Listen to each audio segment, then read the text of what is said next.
so that there will be no possibility for frivolous bails that are issued to criminals who will come back and be dangerous to society. Thank you very much.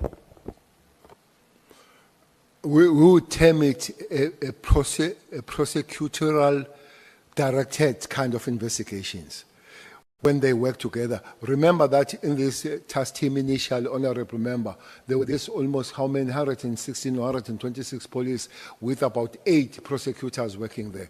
That did improve the situation. I think it's much better when the police investigators work together with the prosecutors. Mkwanazi was correct, and the situation improved when the team was formed.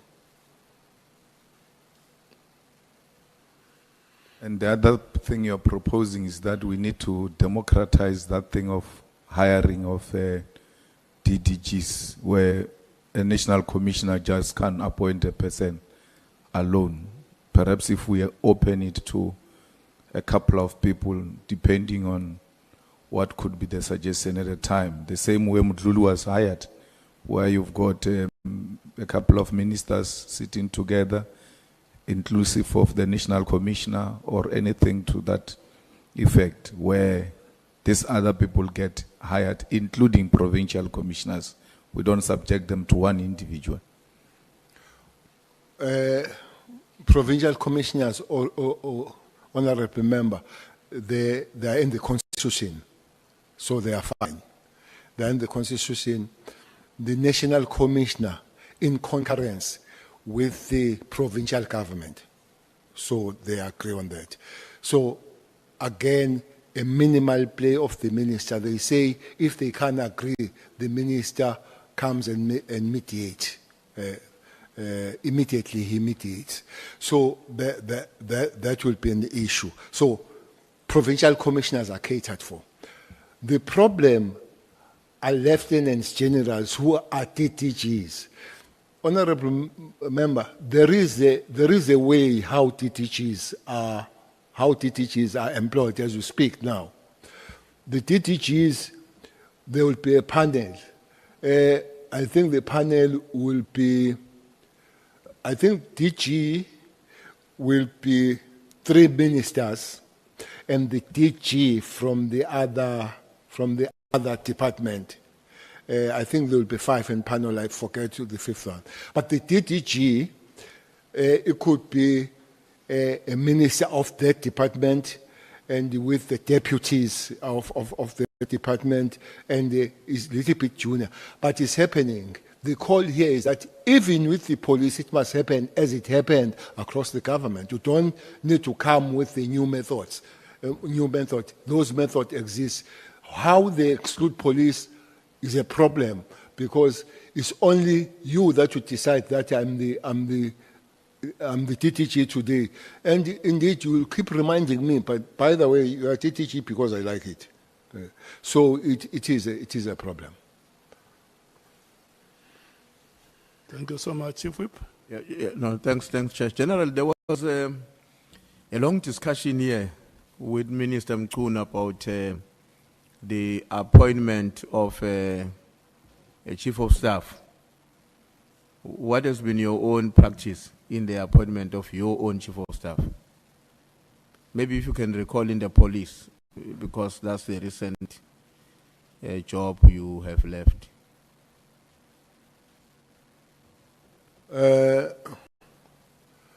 Chief of Staff, there is a panel that Chief of Staff goes through, getting interviews and all that, and then they will recommend, and you've got, while there is a panel, you've got a very big say with the Chief of Staff that you agree with, but you don't sit on it. But as a minister, you do put the panel that will work on the matter, because it's a minister's employment, the Chief of Staff.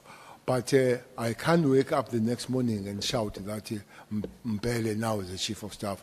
There is a process nonetheless. So the process is basically to look at the things that should not be bothering you, like check qualifications and all these other things. Now, who goes into that panel, not as a member, but to be considered as a chief of staff? Mangit who, I mean, do you have to submit 3 names, 1 name? Who else? And how do people get to hear about it if I want to throw my name as well in the panel and be considered for the chief of staff of a minister? I think it could be, chief of staff, it could be both, depending on the minister. You can internally advertise, or you can advertise externally, as it would have happened with especially the police body. Usually in the police, they start by advertising internally, and if you can't get that person, then you go externally. That's how it goes. The panel that would be there, and those that applied from outside, if it is that the way it has been advertised, or internally if it has been internal, and then they go through and they give and then they give the names to you, and you agree. Okay. I'm left with 3 questions now, General. We're almost done here. Just before you conclude, Honorable Nomvalo. No, Chair, I was saying the Chief Whip must declare if he has an interest. We can lobby for him.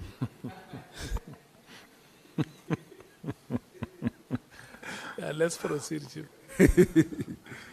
No, thanks, Chair. No, I'm left with 3. The one of the 3 questions is another character, General, and I'm taking advantage of the fact that you have been in the public service since 1994, and also you are coming from the security terrain, even in terms of your participation in the struggle. Another character that has emerged over the past few years, very dominant in the police sector, for whatever reasons, is Paul O'Sullivan. Who is this person? I thought you were going to say it's Mohose. No, that one is a newcomer.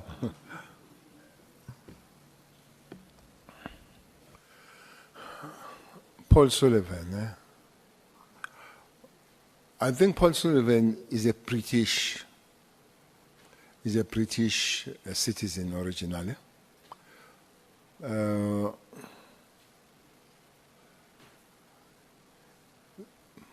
I don't know when he came in South Africa and all that kind of thing. Is one person that he plays big. So for some reason, I've never met him, but he really likes to talk about Cede. That's one person that speaks about Cede.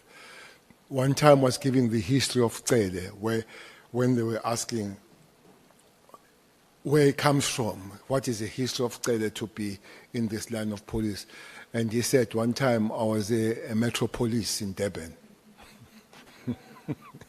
He said I was a metro police in Durban.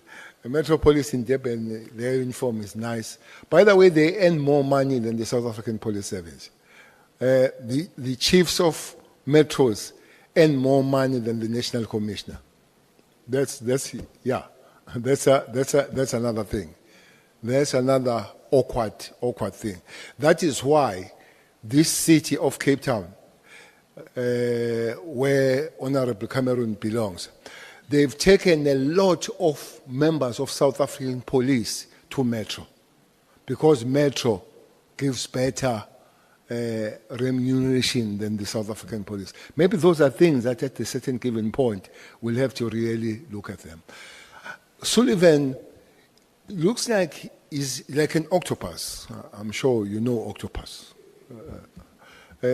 Octopus is almost all over and speak about everything, sometimes that he does not know anything about. But it does look like his insecurity. His benchmark life is Jackie Selibe, that he took Jackie under. He had some form of security at the airport that Jackie cut off, I'm sure the path of taking Jackie under, it was quite several millions. It was quite several millions there. Well, there would be information that it belongs to MI6 and all that kind of thing. But he is such a shady kind of a human being with a very little understanding of matters and very much big of himself. You know, I listened to him. Mkwanazi did say this thing here. I listened to him initially, Sullivan, when he says he was sent by the president to scan a person that was going to be a national commissioner. And he told him about Masimula, and the president went on to employ a wrong person. So I heard him, Kwanazi, saying that Sullivan said so here. I spoke to somebody this morning who was asking where Mkwanazi took the thing, and they said no, it was said by Sullivan. Sullivan, according to him, is nothing but the god of security world, the god of running the politicians, the god of knowing every and any other thing. So where and how it came about here, I don't know. Maybe for that, it's important to end there. But one that it has, because it's not very much verified, could be said at a later stage. But the guy goes much deeper and much problematic about the matters. She has a version of Auntie Mary, but in a more serious and dangerous way. Auntie Mary does it academically. This one does in security way. No, thank you. I'm asking because, you would have noticed I asked about Mdluli. I'm now asking about this O'Sullivan because these are people who, from what we hear, whose involvement in our security cluster and the impact of their actions have been very, very devastating. Just one other thing. He likes his beer, big time. He likes his beer. He loves his beer. Yeah. Yeah. Well, I hope sooner than later we'll understand what brings them together in that way. He loves his beer. He hates Kumalo. He hates Masimula. He hates Mkwanazi. Now, on the issue... On There's the no issue... problem with Mkunu. He has a problem? Has no problem. Yeah. Okay. Now, on the issue, General, of Matlala, Mr. Matlala, when in your statement you indicated that when he sent a message to somebody, alerting them that we are going to come and make use of his facility or the place. Now, in that message, he says he referred to you as a business partner and a friend, something that you have firmly disputed in this meeting. Do you think that the possibility also exists that either everything or almost everything or some of what Matlala had told you about Minister Mkunu were simply a constructed lie?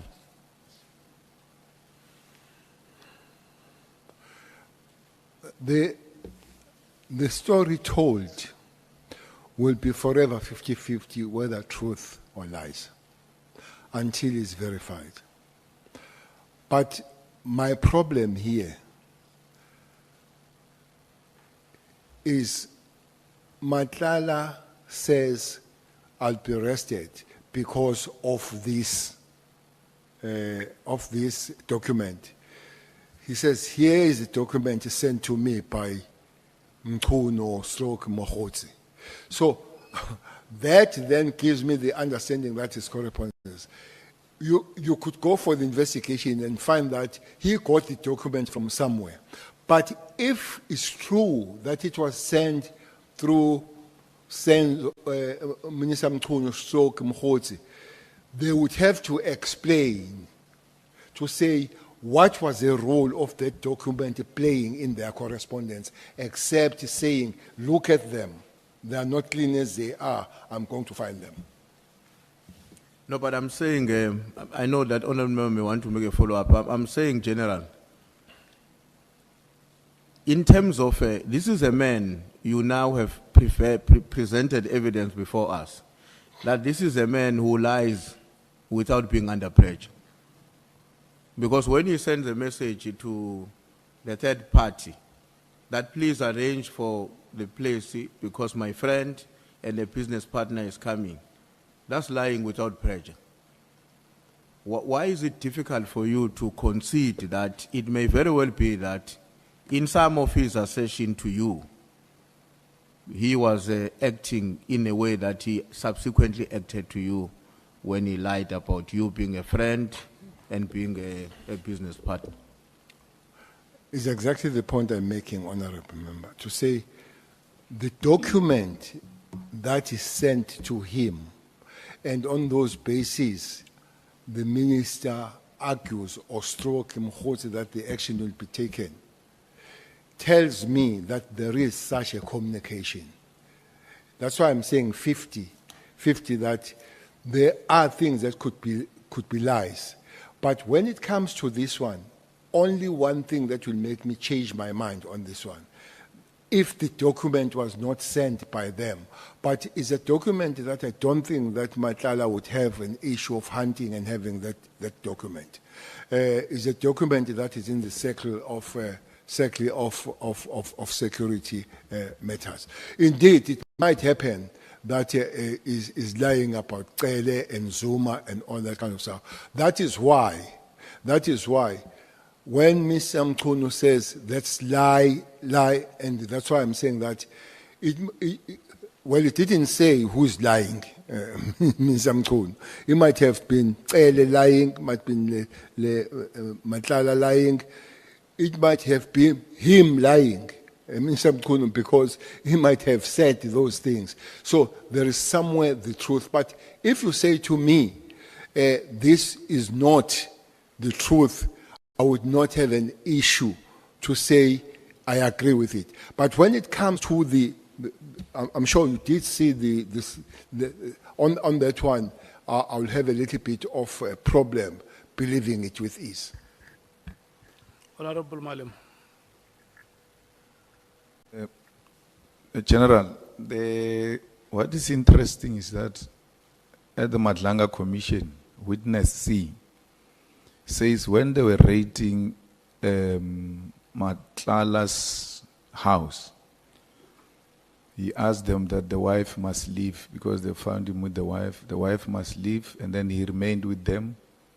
And he started throwing names that I know so and so, I'm working with so and so.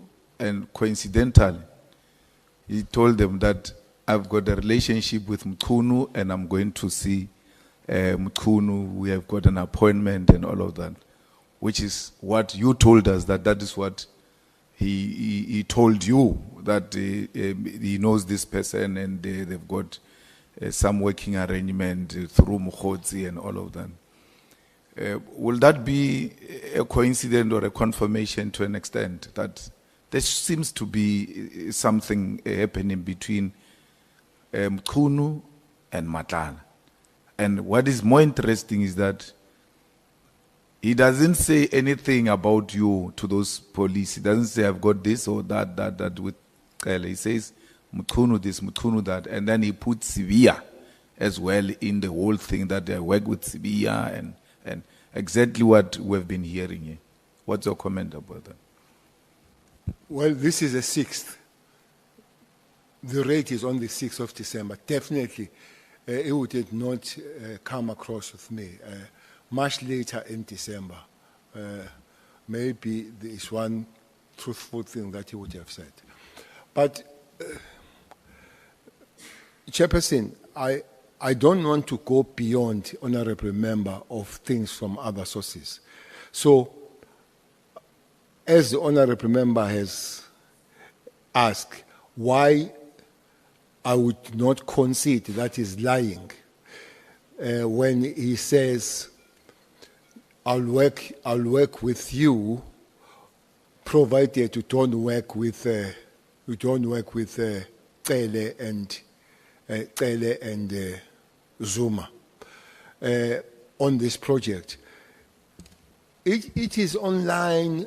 It is online of politics. That thing of working with you in the project of becoming a president or a deputy president. But as I've said, that I would concede if I'm convinced that it was lies. But for the fact that there are other sources that come with that, so we'll have to look at it much closer. It did tell me about the payment. It did tell me and showed me the payment of the team that were argued that it was paid on behalf of Mkhunu coming here, their flights, their hotels, and all that kind of thing. So I know. So maybe one person that we need to look at very closely here would be Mohotsi. Mohotsi, with those screenshots, was asking a lot of 12 rand, 7 rand, or I mean 12,000, 7,000 and all that. He was making a lot of collection on that. Did that arrive where it was meant for on behalf of the minister? Or, but as I agree with you, the name keeps cropping up, and that should be a worry.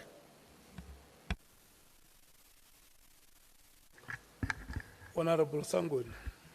Thank you, Chair. Not quickly, General, just on this thing that if we were to consider whether Mr. Matlala could have perhaps maybe lied, let's say, about him and the minister and Brown, did you not consider to ask him why he didn't go to Minister Mkhunu, who he has such a very good relationship with, and he's funding his presidential ambitions?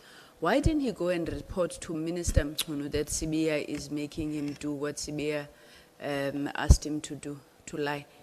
You didn't think to ask him that maybe, General? Well, Sibiya was lying about Khumalo. Is that the understanding? That Sibiya did not lie about the minister. He lied. He said Matlala must write the affidavit against Khumalo. Then I don't know why the reason that he would go to minister to say that Sibiya says I must lie. I think it was more of the police issue. Maybe that question would be why it didn't go to the national commissioner or other people. I don't know why, and I don't see the reason why it would go to the minister. I've got only one question now, but you see why I could not finish early, as I had committed to Honorable Matthias and others, because my questions are provoking further interventions. One last question. I hope, yeah. General, it's my last question. You know, Matlala, this character, Matlala, you made a very good point earlier on that, and maybe you were also answering that question jokingly when one of the members was saying something about you being associated with a character like that, and you made reference to the fact that you are a retiree, you are no longer a minister. If you were a minister, you were going to have to come back and declare in an event where you had made use of the facilities of that person. Now, and I think we all have understood that. But besides the fact that you are a retired Minister General, you are not a retired leader of our movement and our people. And me and you know that our movement has historically prided itself as a parliament of the people of South Africa because of not just itself, but also the conduct of its leaders. Don't you think that if you look at it now with the benefit of hindsight, that your association, in whatever kind it assumes, acquaintance, or there's a word that was used here, in whatever kind that it assumes, don't you think that it does have a negative impact on the standing of the African National Congress?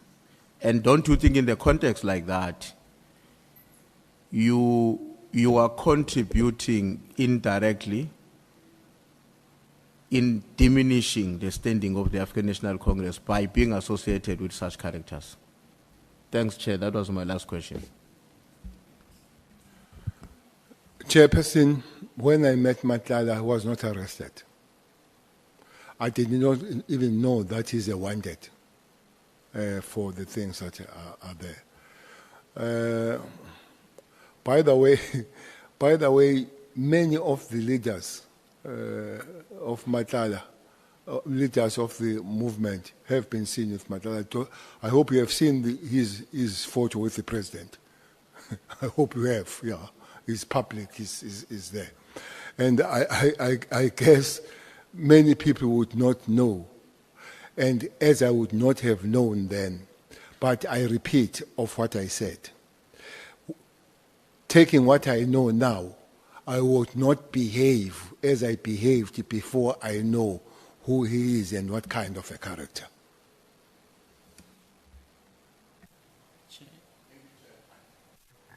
Bangazita. Thank you, Honorable Chair. I'm actually prompted by the response of the General, because, you know, one would have actually expect that the General, having been the Minister, would have some kind of access to intelligence, information. I find it very difficult to understand and accept Tuguti Umatlala could actually invade the corridors of leadership of this country without, having been vetted by some security agencies, be it criminal, South African, security, whatever. I can't accept that. I find it very difficult whether or not we still have a intelligence capacity as a country. If not, then we are very vulnerable. Thank you. General, do you have any comment to make? Well, the comment is that what I said yesterday, to say is not the terrain of the minister to know the intelligence world. It's not. Somebody raised a question about counterintelligence. I just imagine the minister calling the counterintelligence. That would be worst. But with the president and those structures, remember, president has access to all these structures. The state security, for instance, the national commissioner and the head of intelligence in the police can be called by the president without telling me. If they want, they can tell me. If they don't want, they cannot tell me. The state security could be, and I think even the DI president can have an access to DI. So, if you ask me that question, I will take it that such a character would have been known and in the radar of these structures. And at a certain given point, having said, Mr. President, there is such issue with this person. Has that happened? I don't know. Maybe it has happened. Maybe it has been after some time. But there is one problem about photos. It's a serious problem. I I'm not sure whether, I know one person that they take a lot of photos with his Julius, Honorable Malem. And then I don't have a photo with Matlala. Never. well, at least Usbaruako. So, and then these photos, you find them moving around. So, and you really say, did I take this one? You know this Matlala issue. There is a photo that I've taken recently. I was not even aware that one person has chains here. So now when it moves around and you see that there are chains with it, you realize, yeah, man. So at this level, it can happen when people, but I agree with you that at the top level there must be people that are protecting to say, but you can't take it without shouting. So this picture can't be there and all that kind of thing. So I agree with you on that one. Honorable James. Thank you, Chair. Just to add on to the Chief Whip's comment, not only does it negatively tarnish the image of the political party to which you belong, it also sends a painful message. Although we are discussing things here at a very high level, it also sends a very painful message to the mother down there whose child has just stolen from her. When you sleep in the hotel of someone that is allegedly embroiled in drug cartels, it means that you almost become indirectly a beneficiary of what we go through in our communities. So when we look at you as a leader, and we expect your conduct to be of such. I accept what you said earlier on, that your relationship, in hindsight right now, when you look at it, it was a mistake. It should never have happened. But I just thought that I would emphasize how the public feels, how we as mothers and as people that's living with this feel when we see you benefiting from our pain and from the monies that our children steal from us. Thank you, Minister. Honorable Chair, is exactly the point that human beings will make mistakes. You come back and say it happened. I'm sure those mothers would have that question. But when I said, I didn't know this person is, now I know and it won't happen, I believe that they would understand. Thanks. SC. Thank you, Honourable Chair, Honourable Members. Just a few questions, General. How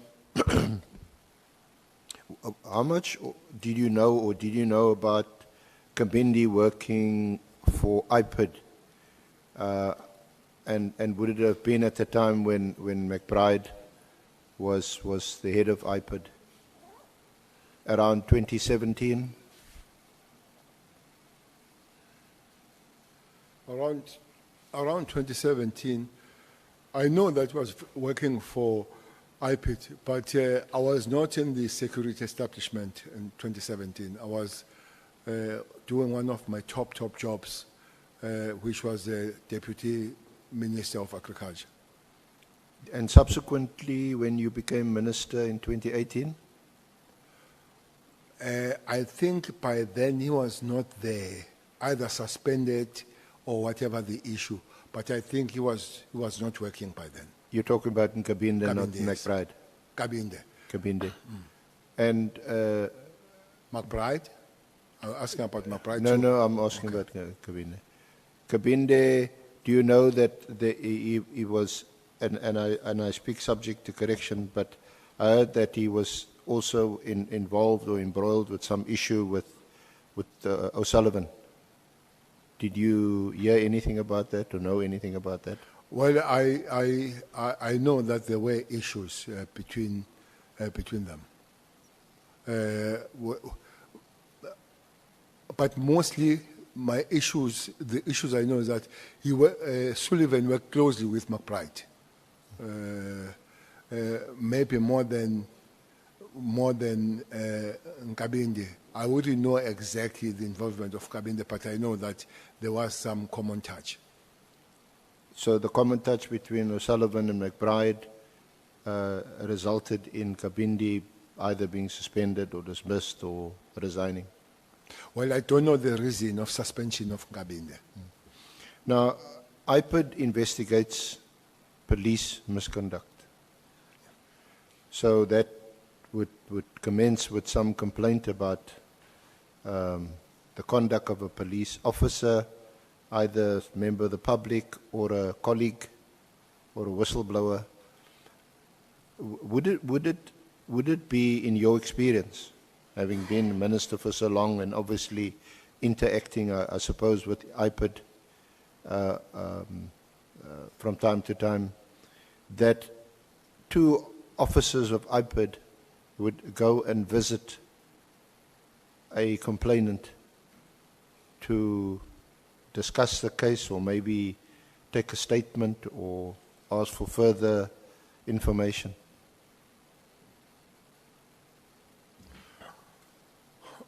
We talk of McBride and Kabinde Well, generally, visiting. I'm going to ask you something specific, but I'm just asking generally. I don't know why at that level, especially the head of the institution, will also visit me at home. I might be, if there is any form of respect, I might be visited by some officers, but it can't be the head of. It can't be Masimula coming to my place to take the statement and all that. I'm sure he might send some officers to go and do this. So to answer your question, it does sound unusual.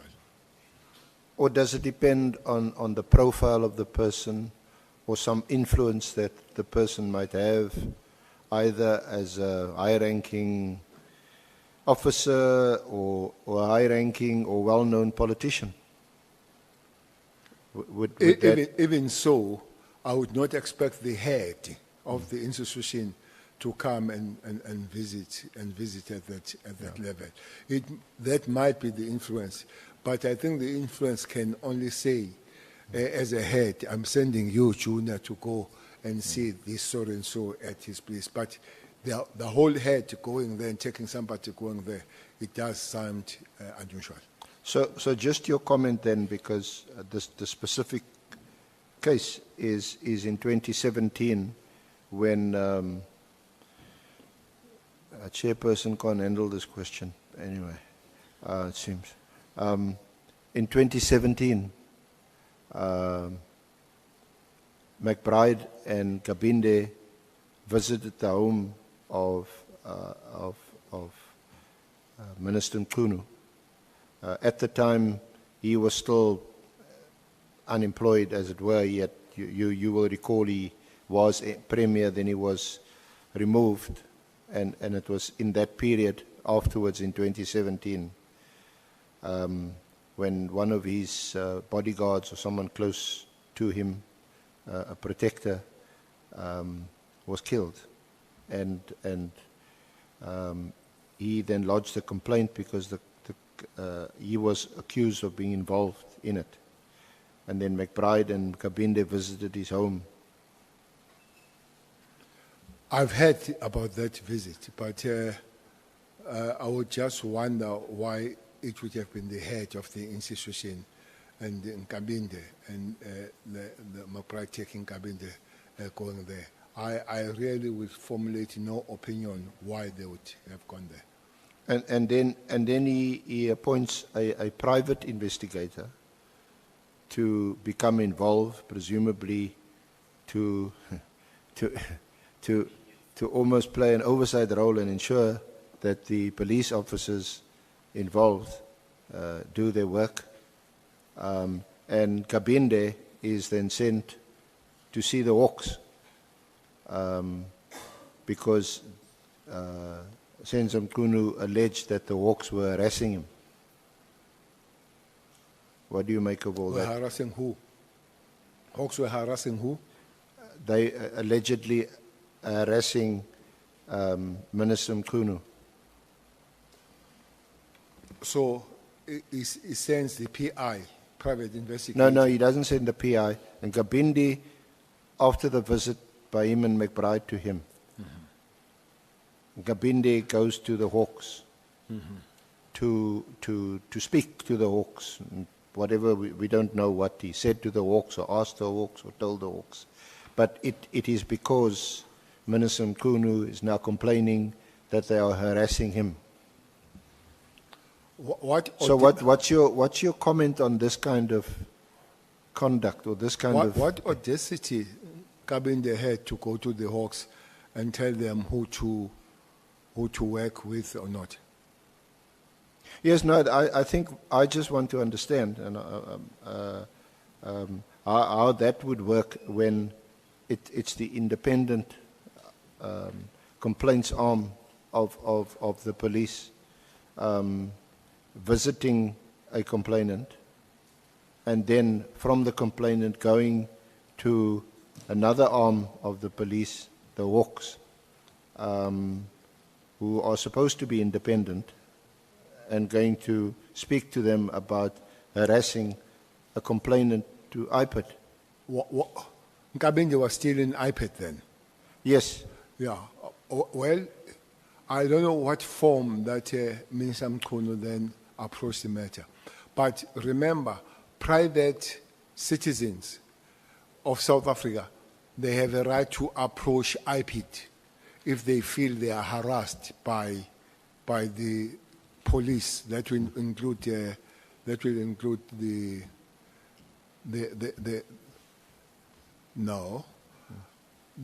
complaint about Hawks does not go to IPID. It goes to the Hawks judge. It doesn't go to IPID. But I think at that time there wouldn't have been a judge. I think it was fairly recent. So then, if the private citizen is harassed by the police or Hawks, then if there were no judges, they had a right to go and investigate the allegation, not to tell the Hawks to stop or not, because to investigate. And the police or the Hawks would say, we had a case to pursue.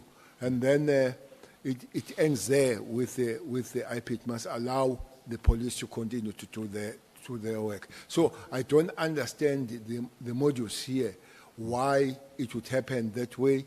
Was it a courtesy visit to say stop it, or was it investigation? I wouldn't know. Thank you, General. In your capacity as Minister of Police during your time from 2018 through to June 2024, did you at any stage interfere with any police investigations, live dockets,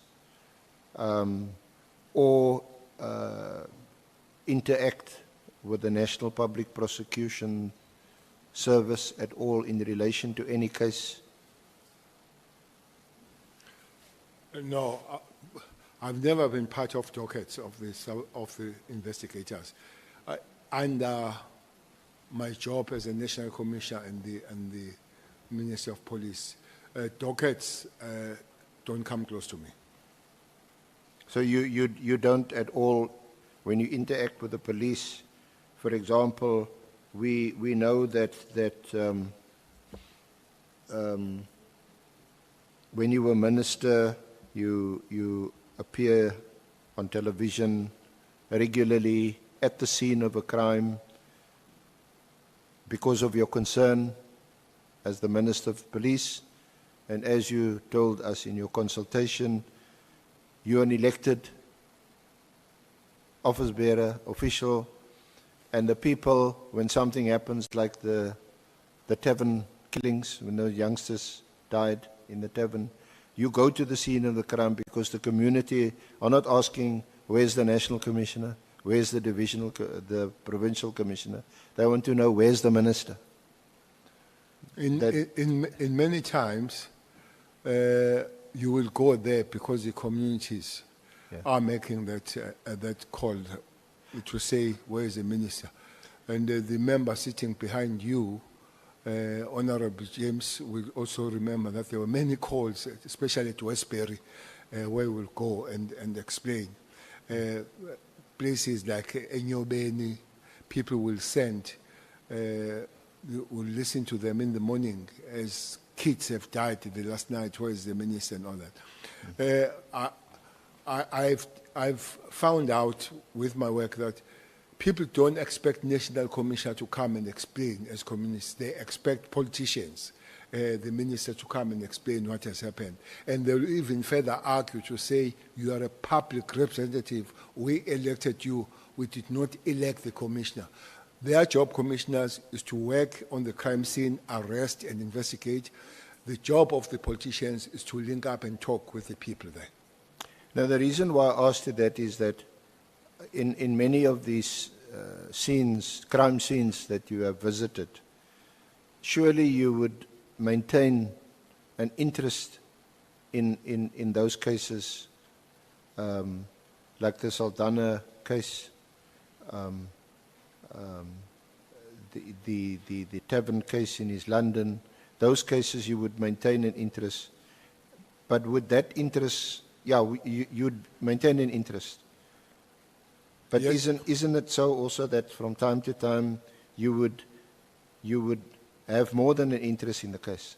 That you would either somehow become involved in the continued or further investigation of the case, or the prosecution of the case, or whether or not a case should be prosecuted? Well, some of those cases, the communities, the relatives, the parents do need the ongoing kind of briefing. So what you would do is that the investigators, they take you through how far have they gone. Not about the investigation, but about the level that they've covered to try to resolve the case, and then you report back. But at no stage as a minister, maybe as a national commissioner you might, but no stage as a minister where you say, can you show me the docket? Let me see this docket. How far have you gone? What are you written in the docket? That is completely out of the terrain of the minister. Or once a docket is actually taken to the prosecutor to prosecute the case, you wouldn't become involved in the decision whether or not to prosecute? No. I ask this again in the context of the tragic, the first tragic death of Anele Tembi and The then tragic of? Anele, Okay. and then the murder of AKA. Okay. Were you not involved in either or both of those matters? In murdering. No, I was not involved in murdering. not perpetrating the crime. I'm saying in your interest, they were both very high-profile cases. For information, SC, I was bombarded heavily of not attending the crime scene of AKA. Everybody was asking, where is he? We didn't see. He knows what happened and all that. Instead, I went to see the parents here in Johannesburg. I visited the parents and I spoke with the parents and all that. Maybe today I can take also the opportunity, because in the social medias and everybody said, AKA father snapped me and they shook hands from Kwanazi in court. That day I took the flight with AKA father from Cape Town. We spoke from there. We spoke at the airport and we agreed that we'll meet at the courthouse. So had no business then to come and shake the hand when we have met that early in the morning, when we moved together from all the way from Cape Town to here. So I wanted to make that. But I had a lot of a link. I had a lot of a link with the family, with AK.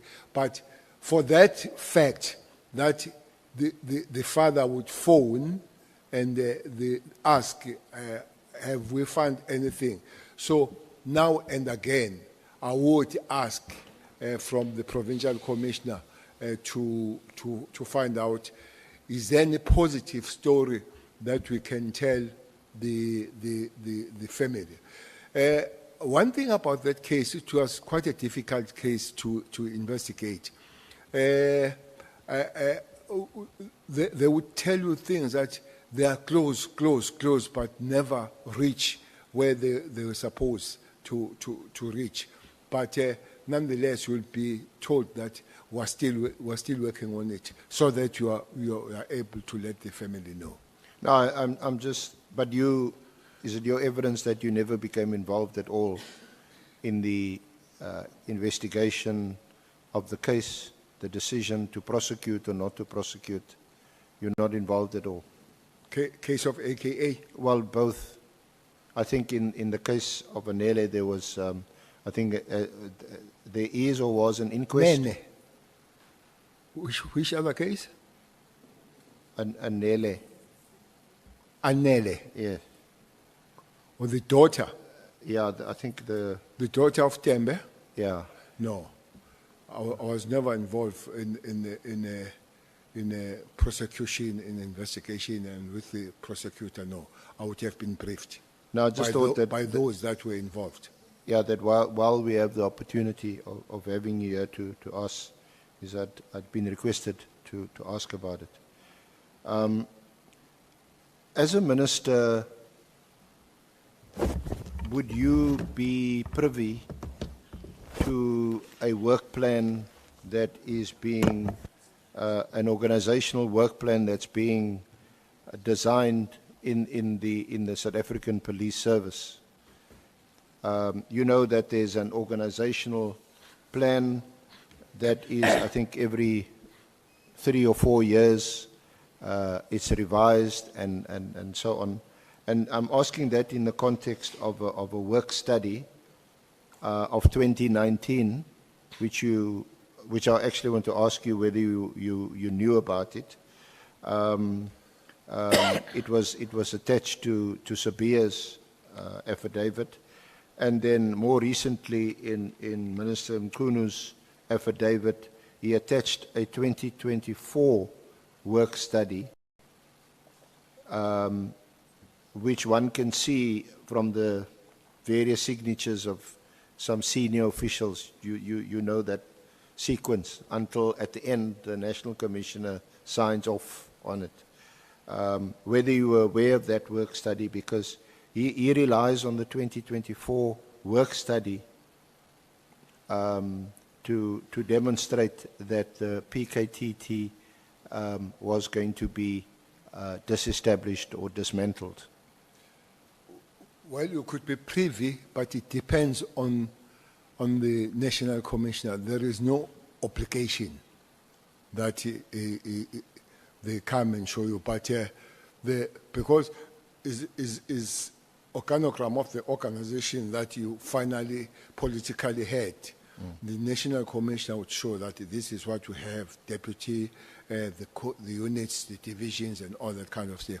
But it remains his or her territory on that one. So if as it develops, can show you, but at a certain given point when it passes, he or she can pass it without your concurrence or disagreement. So it's a purely operational matter. Exactly. And when it is shared with you, they would come and say, Minister, this has now been reorganized and this is now what the structure looks like. But it's not to consult or ask you for your input. It's not for consultation. It's just showing you. It's prerogative of the. Now, I officer. just want to ask you. There's because in this work study, there's an which Minister Mkunu relies on to justify this directive of 31 December, amongst others. We see that there's a number of by introduction. By way of introduction, that these task teams that I'm going to mention, some of them, are criticized because they're out of control, their members spend a lot of money, and they're not operating within the confines of the budget and so on.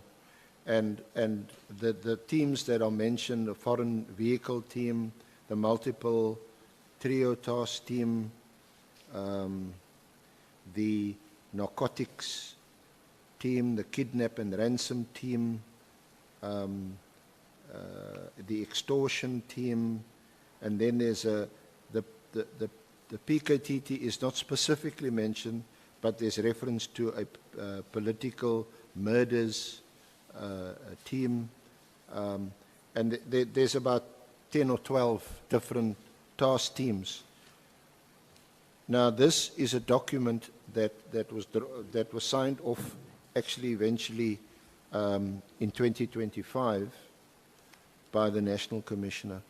But by the time you vacated office as minister, these task teams, it appears, were still in operation. Yes, they were, but most interestingly, why then December 31st you cancel one when they're all in the same line of problem? So why do you cancel one? Well, that's why I mentioned it to you.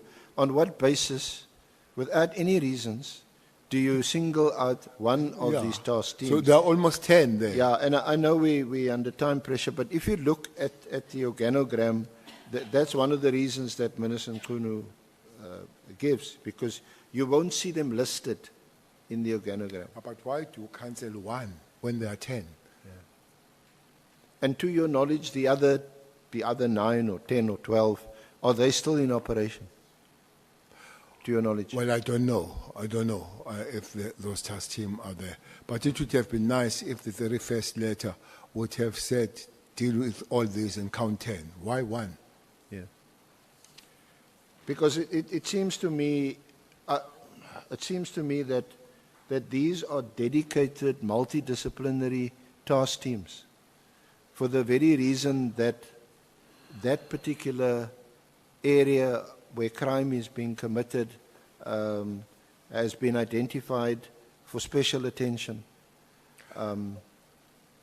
Would that be the case? Like extortion, murder, kidnapping? There will never be time, I see, where there is no task team established.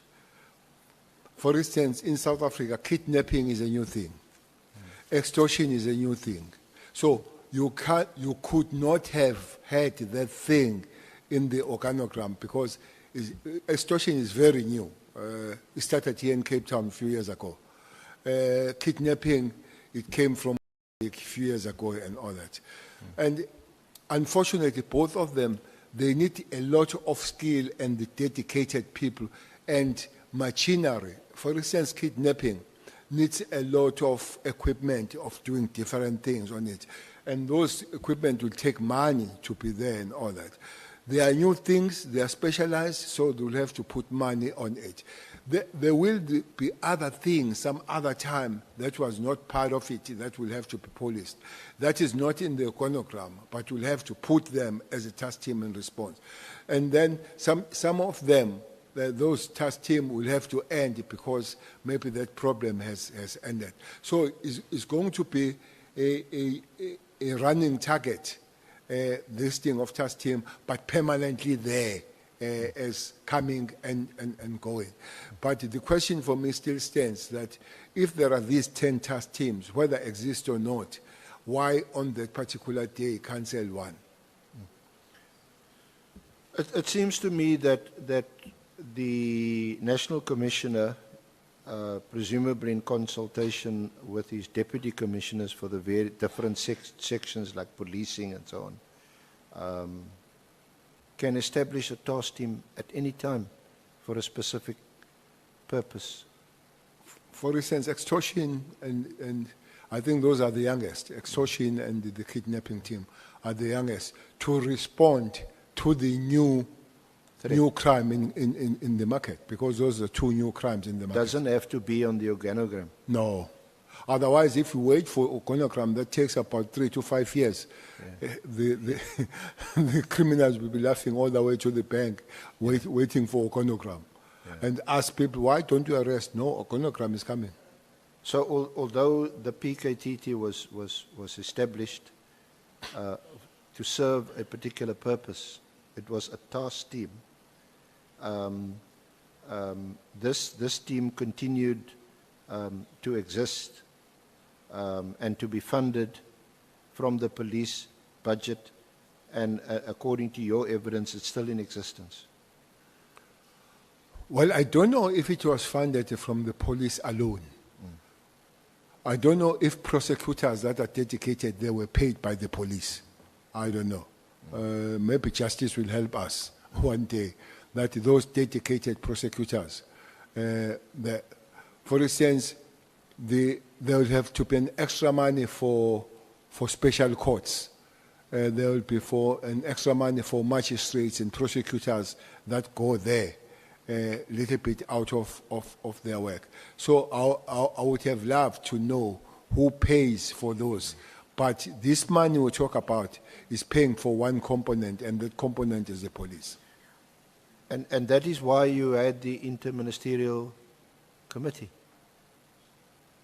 That is why I'm there. Yeah. Yeah, with other ministers, so that they look after their specific activities in their departments. Now, I would have thought, or most people would have thought, that the establishment of the Independent Directorate Against Corruption was welcomed. But from the evidence of Lieutenant General Kwanazi, and it also appears to be the case from your evidence, that there seems to be, let me put it neutrally, some kind of issues against IDEC, especially in the wake of their arrest of Lieutenant General Kumalo. What exactly is your complaint about IDEC? No, I would not complain about the work of the IDEC, but I can't have a structure, such a powerful structure, that has no oversight. That would be my main complaint. That up to this point, I don't know any form of oversight, like the iPad with the police, like the judge with the Hawks. So otherwise, you'll find the people running amok without anybody checking them and telling them to fall in line. But you're not able to comment on the allegation that for some reason or other, Lieutenant General Kumalo was, of course, he was arrested and he appeared in court. Well, that's a story that is on the air. The Honorable Member Ngola yesterday said he will have to find the letter. But that's a story I know, that the letter was written from the office of the minister to deal with this matter. If that is the case, it's absolutely out of order. If it could be established, I think it's a matter that will have to be corrected and take a very serious corrective measures on it. That the office of the minister cannot write the law enforcement and enforcing agency to say do it. It can't be. Then just a last aspect relating to the terms of reference of this honourable committee to make recommendations to Parliament on possible reforms and remedial measures, because it's quite clear that there are a number of problems, and I think you've addressed them very well. But some people may be concerned because Parliament will also have to adopt an approach, and we've got a constitution. It must be done in accordance with the constitution, must be constitutionally compliant. But a number of people would be concerned about your approach to policing. We've heard you, I don't want to repeat the words here in this august chamber, but it appears to be an approach where, you've just got to attack the criminals and shoot them, and you yourself have mentioned you're concerned about the right to bail. General Konazi, who seems to share this approach, he complains about the trade unions getting people off their disciplinary hearings. He complains about the media using allegedly confidential or information and putting it in the papers. And you also seem to have a problem with our system of parole. There was a famous statement here that was associated with me, shoot to kill. Yes. So even on the road, when the young people see me, they'll say, shoot to kill. I've made a challenge and I want to repeat here. Show me where Cele says so. Either in a print form or electronic. I've never uttered that statement, that shoot to kill. Well, thankfully, I didn't repeat it, yeah. Yeah. It has been interpreted from my stance to say police cannot die with the guns in their hands. And I stand by that. SC, there are two ways of policing in South Africa.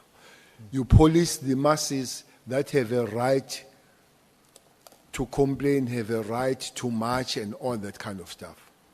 And you cannot use force to those people. That's why you train POP, public order policing, to go and deal with those people that are legitimately complaining about those things.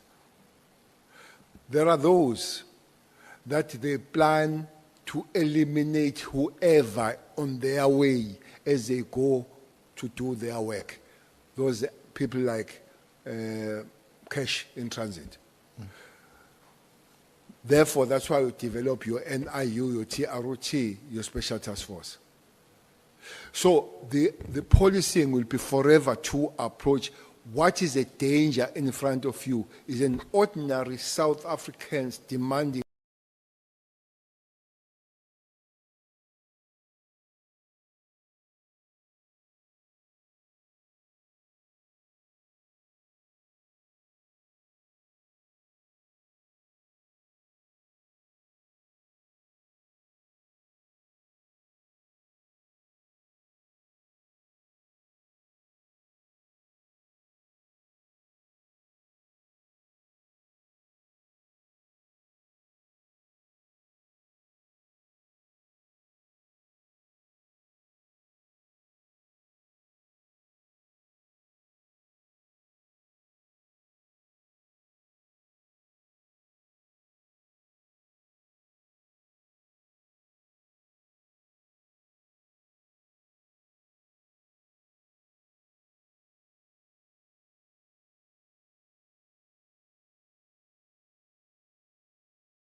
to our staff that coordinates our activities and keep the public informed about the work that we do here. We want to thank you so much. And I see honorable members also bring their staff from their respective parties. We also want to thank them for the support that they give you. We want to thank you so much for that. We are resuming next week, Tuesday. The starting time will be 11 o'clock. Yeah, it will be 11 o'clock on Tuesday. Yeah, you won't be here in those. So I always get disappointed when we come to the end of the meetings, and there is nothing I can do. Even if I want to continue with the meeting, there is nobody raising a hand. I don't have any choice but to call off the Point meeting. of order, Chair. The meeting. Our guest is asking a question, the Chair. You meeting must answer that the question, meeting Chair. stand adjourned. But Chair, there's a question from our guest, Chair. We will meet next week, Tuesday at 11 o'clock. Thank you so much. Chair, utundo sinenkinga ekhaya yini? Makanda.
Former Minister,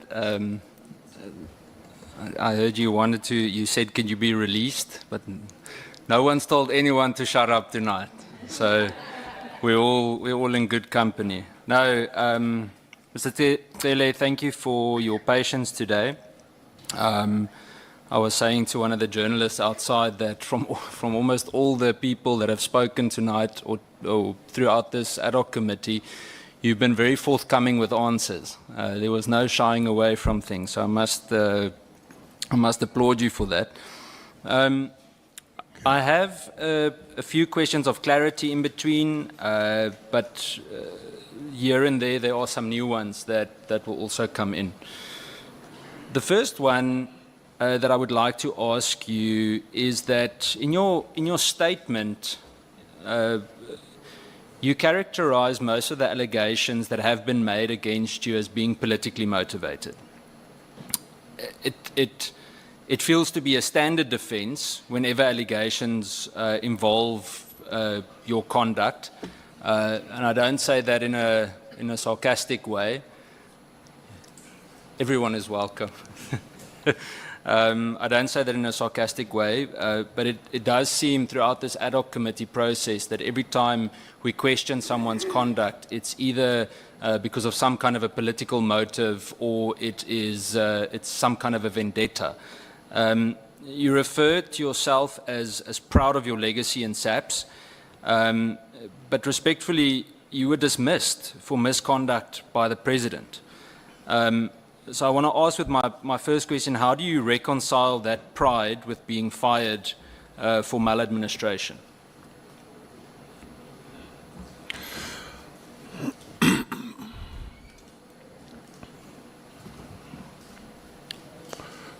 So can I answer now, Chair? But Honorable Cameron, we are not finishing the story. That I was fired by the president and reinstated by the court of law. I was brought back by the court of law, not by the commission, by the judge. But that's not true. You weren't brought back by SAPS. You never entered again as the commissioner. Come again? You didn't continue to be the national commissioner, did you? No. No, it's not true that is not true. No, it's true that that's not true. No.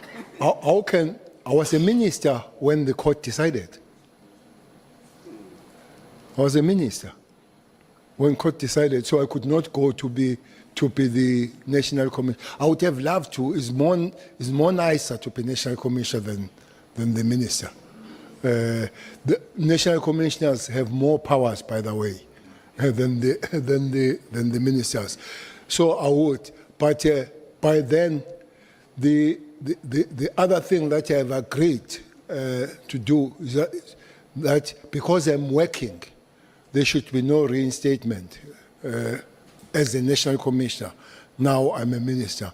The second one that I agreed upon is that I would not call for the money of the year, 2 years that I lost when I was not working. But the court reversed the finding of Judge Mloyi and said I can go back as a national commissioner. It was out of me to stay as a minister and the president. Honorable Malema. So the word you are looking for, Minister, is that you were cleared by the court, not reinstated by the court. Then move to the relationship with Mr. Kat Matlala. I know we've touched on it a lot today. You described him as an acquaintance, yet you accepted the use of his penthouse, and you called him over 10 times in a day. I know it wasn't frantic, as you explained. Is that how you normally treat acquaintances? And the reason I ask that to you is that I struggle to see how most of us, I think, would go and stay in someone's home that we don't actually know, that we've just met, that we're not close to in any way. What's the question? Is there acquaintance or how did I stay in the house? I said, is that how you normally treat acquaintances? Do you stay in random people's houses? No. Well, you also add the 10 times. I did say I phoned the journalist who passed the story 10 times. So it's not... No, but I'm asking you a question about acquaintances. No, I'm coming on that. Yeah, but you don't have to question me. No, I'm not. I'm answering to say Okay. It's not something abnormal to phone somebody 10 times, including the journalist that you are not an acquaintance with. The difference is that the journalist does not write about himself that he has been phoned 10 times. That's that. It's not because the acquaintance that I slept in the house. It's because it was a free piece. And I'm not working, I'm a pensioner. So here is it's a nice place, by the way. It's a free piece, so I sleep. I'm not in government. I'm not going to declare. I guess if I were in government, I would have gone and declared, but now I sleep, I wake up, I go home. So if, let's call someone like Ralph Stanfield said to you, go and stay in my house in Constantia for free. Who is that? You know exactly who it is. Stanfield? Yeah. I don't know him. You know him. You spoke about him in the media several No. times. I've heard of him, I don't know him. I've seen Matlala, I didn't hear about him only. No, but you're playing with words now. The point is, if he comes to you, you're an acquaintance, and he says to you, you can stay in my house, would you do it? Chairperson, I'm sorry, it's his time to tell me to shut up this time. So I'm not playing with words, I'm giving an answer. I'm giving an answer, I'm not playing with words. So maybe playing with words, I'm talking the wrong English, and I don't hope to move to Zulu so that I speak straight. But I'm explaining to say, having met you and having read about you are two different things. I've met Matala. I've read about this guy's stain and all that. So I don't know him as I would know a person. Even once, it does make a difference. That's why I know you, even then and also. I'm not playing with the words. I'm really trying to explain. If you feel I'm playing with the word, with words, I hope I'll speak better so that what I'm saying is clear, Honourable Member. Me too. I don't mean disrespect with the playing of words. You must understand it's Thursday, so my English is finished by now. By tomorrow, I'll be almost 100% Afrikaans. So I think both of us will need to hang in there. Let me make it clearer. If you knew Ralph Stanfield, so if you knew him on the same basis that you knew Kat Matlala, would you go and stay in his house if he said you can live in my house or stay in my house for free when you come to Cape Town? It will depend on circumstances, how I know him, and where and what I'm doing at the time. For instance, if I was a minister with Matlala, I would not have stayed in his house. If I did, I would have declared. So circumstances and conditions that informs the decision that you take in that particular time. Thank you. My next question, I guess, is the reverse. And that is, would you allow someone that you met once or twice to stay in your house when you're not there? In my house, if I'm not there, and there is nobody else in that house? Well, you could be there as well. It depends, I guess, how much you like them when you met them once or twice. I would. You would? Okay. You say he's not a business partner. So I want to understand, and I know it was said earlier, but that's where the language barrier came in. I didn't understand everything that Honourable Shongwe asked, so I might be repeating something. You specifically said earlier that you didn't pay for any of these. It was free accommodation, correct? Have you ever had any other business dealings or any kind of financial interest with Mr. Matlala? Zero, nothing. Zero, okay. You claim that you didn't know about the criminal allegations or any of the tender controversies regarding Mr. Matlala. But I want to ask you, as being the former police minister, is there no kind of due diligence? The reason I ask this as well, it links to what I asked General Sabia last week, is that surely before you meet with someone, whether you're in office or not, that experience that you built up over the years with contact in the criminal justice system, surely you do some kind of due diligence. That is what you call political interference. If, as a minister, I want to know intelligence matters are not for ministers, are for operatives.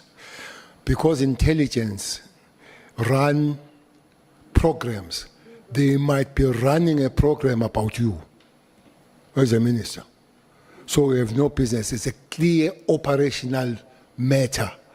Unless they come to you and it's got some political issues that you need to communicate as a minister. But that's why they don't need, intelligence people, they don't report mostly to ministers. They report it to National Commissioner. One other person that they can report to is a president than the minister.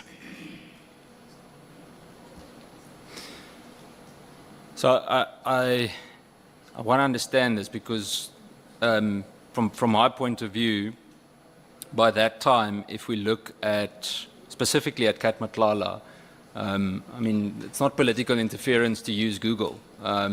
He was all over there. If you look at, for example, maybe I shouldn't use News 24 as an example because it was clear to me earlier that there was discomfort with some of the things that they wrote. But just on that platform, Mr. Matlala had been there a lot. Do you not check who you meet with? Is there, and there are many ways of doing that without interfering in any form of legislative interference. I mean, let's use Facebook as a silly example. When I was a minister, my support staff, sometimes they would meet. I mean, they would check for me before I meet for the personal safety and other things. But for now, I check nobody. I meet whoever wants to meet me. I'm a free agent. I'm a free South African. If you want to meet me after this, we can meet. No, I'm all right. Okay. That sounds bad. I don't mean it that way. We can maybe have a coffee tomorrow. Actually, we own one meeting and to be more civil to one another, you and me. Yeah. It could not be now, but some other time. No, but I think, and we spoke quite a bit today, so Okay. I don't think there's any reason for hostility. Okay. I'm going to stick to the Kat Matlala discussion a little bit more, and this touches again on what the discussion held with General Sibiya last week. The reason why I keep on asking the questions regarding association is that here we have someone who's the former Minister of Police, or I'm not comparing you directly to General Sibiya, I'm just showing how the questions are similar. And we have a General Sibiya who is the Deputy National Commissioner of the South African Police Service, yet he has these brief breakfasts with Brown Mogotsi and maybe touches a bit on Kat Matlala and so on. Does that association not bother you in any way? Is it not problematic to you, or and I mean you can say we're allowed to agree to disagree. Does it not bother you to have that association? Honorable Cameron, there's a huge difference between the police and the Minister of Police in terms of operational matters. Worse for a person who's responsible for detectives and intelligence. The question, I was taken aback, and I must say here, I do not believe that he did not know things about Kat at that level and that position. If it's true that he didn't know anything, it does not deserve to bear the job. It does not. Because he's the last line of defense, really. From him and his information, that information must be operationalized. If it is not known there, nothing right will be done by the people that are on operations. For him to say so, I was taken aback, and I said, that can't be.